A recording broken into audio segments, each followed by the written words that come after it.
Well, good afternoon, good morning, good evening, whatever you are in the world. My name is Mona Lou. I am your host, and with me is Maria, our co host for today. We are the Global Gals, your pathway to global business, doing business the right way and facilitating business across cultures.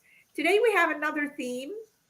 You may or may not be aware of it, but you will probably hear new terms that you haven't heard about. We will start with an American, German, Spaniard, and a Brazilian all walked into a meeting. You know this joke, right? Me? No. No, no. Okay. Okay. Well, the joke is it's actually unlikely that this group would arrive to the meeting at the same time. Uh, So if you ever done business internationally or work in culturally diverse environment, then you might know what I'm talking about. You know that times is understood differently in different parts of the world. When you go travel for vacation, you've seen how your understanding of times is not standard everywhere you go. Maybe you are familiar with the concept of the island time, of the Mediterranean time, where we take siesta or have dinner at 10 p.m., which is perfectly normal. Even sometimes, if you go to India, the train may be running 5 hours late, and that's perfectly fine. And on the opposite side of the spectrum, we can think of Japan, where a train is rarely even a minute late. So if you're raised in the United States or have been doing business here for a very long time, you understand time to be linear. It's commonly known as sequential time. You likely have an agenda and you go by that agenda, and your day is broken down by time and task. And we view time as either spent, saved, or wasted. What say you, Maria? We'll it's start with the linear. well, here's the thing. There are some studies that say that perhaps the hypothesis is that once we entered the Industrial Revolution and the invention of the production line, the Uh-huh. assembly line, our concept in many of the cultures that were in the forefront of the Industrial Revolution, the concept of time changed from one of a craftsman to Mhm. that of sequencing, monochronic, one thing at a time kind of approach to time, which obviously affected our society. We started Uh-huh. seeing time as money, as currency, Mhm. to the point that I can tell you that those cultures that are more oriented to this sequential way of seeing things are usually the people who are going to be most upset when there's a difference in the concept of time. Because when you find somebody who's a little bit more fluid, a little more synchronic, that do things based on relationships more than the objective or the task, Mhm. that's when sometimes those conflicts might come into play. And I'll give you an example. I went to do a speech at one of the universities in Mexico, and this Uh-huh. and the presentation was supposed to start at 9 o'clock, and of course I was there around 8:15 to set up and everything. The auditorium was closed. I couldn't find who would open the door for me. And by the time I found the person, it was like 10 till 9. And obviously, by the time I connected everything and we got started, it was like 9:20. And people were still just walking in. And I was like suffering. I was sweating bullets. I'm like, what the heck? Yeah. But here's what I learned. It's like, just don't sweat it. Nobody's gonna die. It's just kind of like, it's the sequential monochronic people who just have to take a chill pill sometimes. Yeah, yeah. I bet. I mean, I can imagine how was that for you. It reminds me of similar situation where I was at the airport in France. I was at Charles de Gaulle Airport, and we've been through security like so many times. At one point, they took my laptop and checked it, and then you know how it is, how it gets frustrating at airport with all the security. And by the time we got to the third security, I was about done. And there was a long line. And then I said, what? This is absolutely waste of time. And then the gentleman behind me said, well, just take life as it comes. And it just hit me. Yeah, well, yeah, okay, well, I will take life as it comes. And us living in the United States for a long time, or having been born here, we just have our lives outlined this way.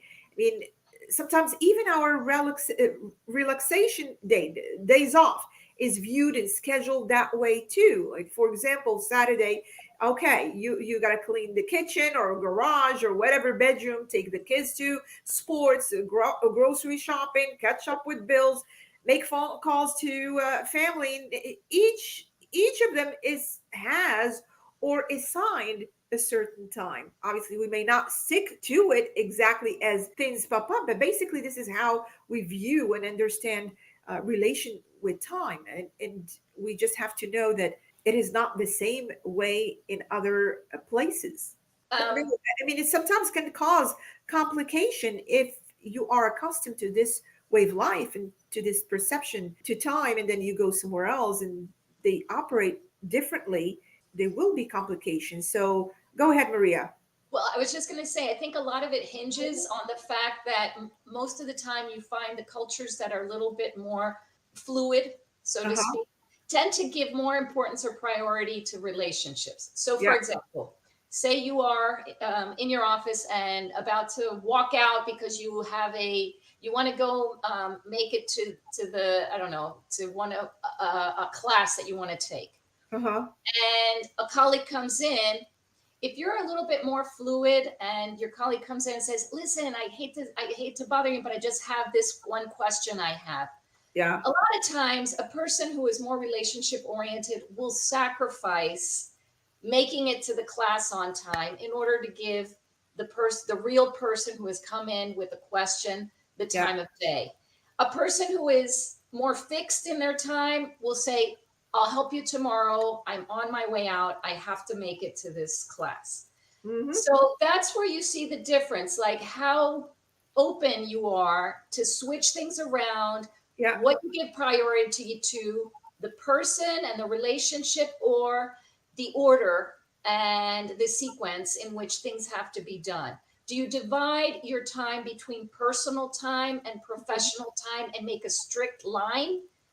Or does it kind of blur a little bit? So those are some of the things that I've observed when I'm coaching people in the professional environment, just so Uh-huh. that they understand where they're coming from and to take things in stride in order to be able to cross from one culture to the other. Yeah. And it's important to get in the right mindset. I mean, you just have to be in the right mindset, because our understanding of time is not better or worse than other. It's just what we know. And people in different culture only know their own concept of time. So there will be always that, okay, mine, well, why is he not on time? Oh, well, why is he late? Why did he have to tell me that I have to leave by this time? And it reminds me, I mean, even I was born in polychronic society where time is fluid. The future, or actually the past, the present, and the future are all linked. And time is not a really hot commodity. It's fluid, flexible, and you can change things at the last minute. Who cares? It's not a big deal. And I was accustomed to that, because I remember when I was growing up, my mom, usually this is a tradition. We are sometimes getting ready to leave, or we just had lunch and it was time for a siesta, and knock knock at the door, we have a guest. Well, you changed your whole day to accommodate that guest. So when she came over here and we had gatherings or special occasions, and then on the invitation, I will prepare the invitation and put from, let's say, 1 to 6, for example, or 4 to 10. As soon as I show her that, we have this concept of shuma. Oh my God, shuma, which is, what a shame. You're telling people they have to come at this time and they have to leave. And that was something that she could not understand or grasp. It was something absolutely a shameful act to do. And I had to explain to her, well, mom, this is how it goes here. Well, no, our doors are always open. They can come in and go anytime. So again, this concept of time, of some are seeing it as either spent, wasted, or saved, and the other parts are seeing it is flexible, is fluid. Time, who cares? Time, we will get it back. We will get it back. And that's something, of course, that if you go to the extreme side of monochronic, for example, of sequential, you have the example of Germany is Switzerland. And Mhm. they're both known by their precision. And even the Swiss watch, for example, is quite quite a good example to show that time is time. It's given the precision. It's given even in social engagements. Minutes late can be viewed offensively, and it expected that you arrive 5 minutes early or even half hour early, and business is done that way. As far as finishing, well, if time is allotted for that discussion, whether you finish or don't finish, it doesn't matter. There is a time that was precisely put aside for this meeting, and that's it. If you have not agreed on what you came there to do or talk about, that's it. Pick up your stuff and leave, because time is precious. Time is money. And sometimes, if you go as an example to Brazil or even my country of birth, you go there, okay, well, things are changing a bit these days. But you get there, they'll tell you, okay, what time do we meet? And in some countries, they schedule based on prayers time. For example, in my country of birth, okay, we'll meet after Asr prayer, or we'll meet after Dhuhr prayer, or meet after Maghrib prayer. What does that mean? Because between the prayers, they're about 4, sometimes 4 to 5 hours. What time exactly? And even when I worked with Saudi clients here investing in Florida real estate, it was that way. What time do we meet? I never get time.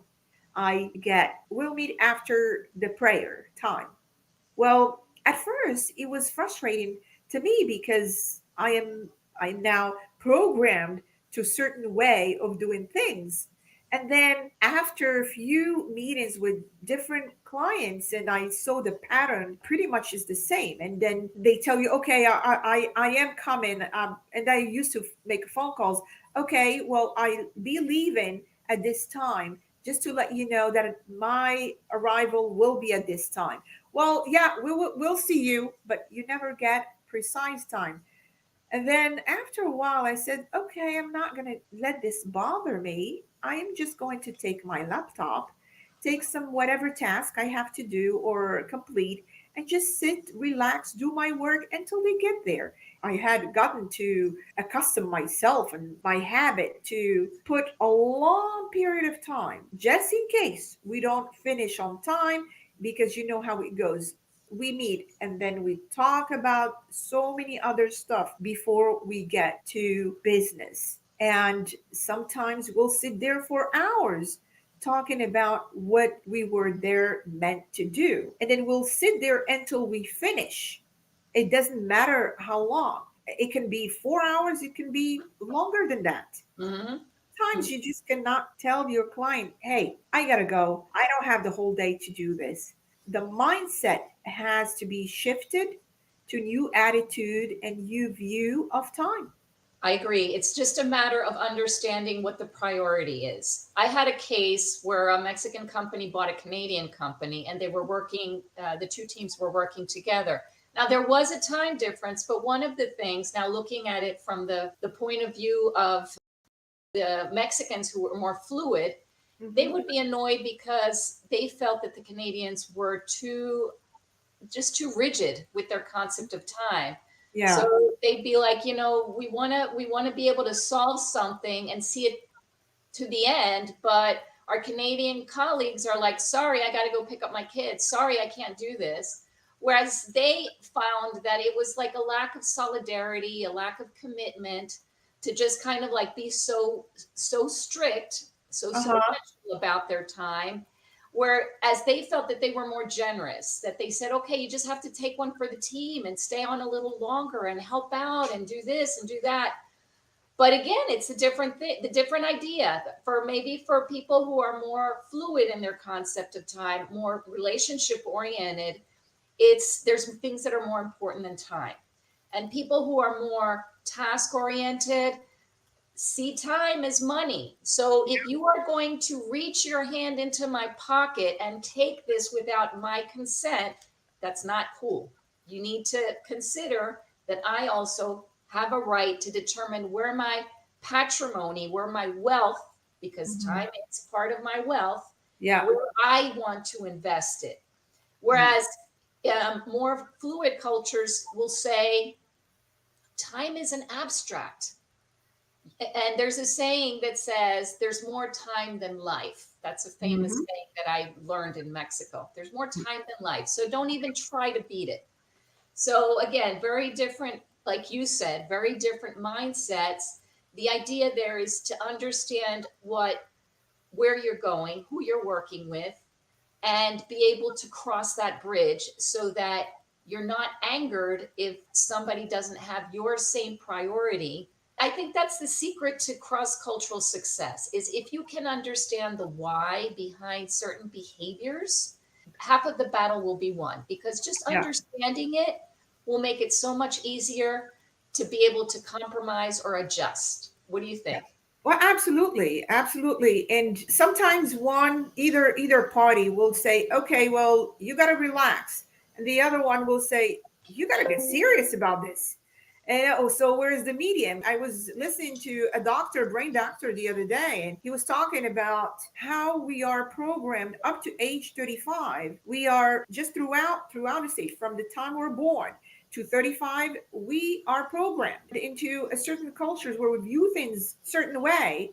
I mean, if you come one day and you want to change a person, you can't. All you can do is just understand it, respect it, and shift your mindset to work with it. Because at the end of the day, there's no better or worse. They're just different. This is how they're used to it. Here, we're used to time is money. Somewhere else, times is relationship. Times Mhm. is time is seeing just for me to enjoy, for me to relax, for me to do things my way, my time, and because the time will always come back. That's how times is viewed. And maybe we'll tell you, relax, take a deep breath. Why are you Uh-huh. rushing? Why are you rushing? There's a saying in Morocco where we we say, and I say it in my native language, we say "Lizerbu metu." Lizerbu metu, the translation of it basically means those who do things in haste and just rush and hurrying through everything. They've already died because they're going through life so fast, and that's the meaning of it. And then we just have to understand that people do things differently. And even before we take an assignment overseas or have meetings with certain clients or working with diverse teams within the same company, just understand that people see things differently, and we just have to just not get frustrated, um, not rush them, because now you're getting into trying to change someone while you really can't. You have to go their pace and their time. So final say, Maria. I know. We did mention sequential. Yeah, the sequential monochronic. But there is another term that I'd like to mention, that synchronic is the opposite of sequential. So Yes. We have lots of fancy words in the lots of fancy intercultural words. world. But basically, if you're more time oriented, more task time oriented, you can call it monochronic time or sequential or fixed in your mind. If you're more fluid, more relationship oriented, that's more synchronic or Uh-huh. polychronic. that Yeah. that those are they're the vocabulary that's used. But basically, I think probably most people will understand what we're talking about, whether Yeah. time is money or There's more time than life. Exactly, exactly. Our time is up, and we will end it here. If you have any more questions, training on time and how to work with others, or coaching on that, or consulting, please feel free to reach out to either one of us. We'd be happy to help you. Until then, stay connected, stay global, and stay safe. Bye for now.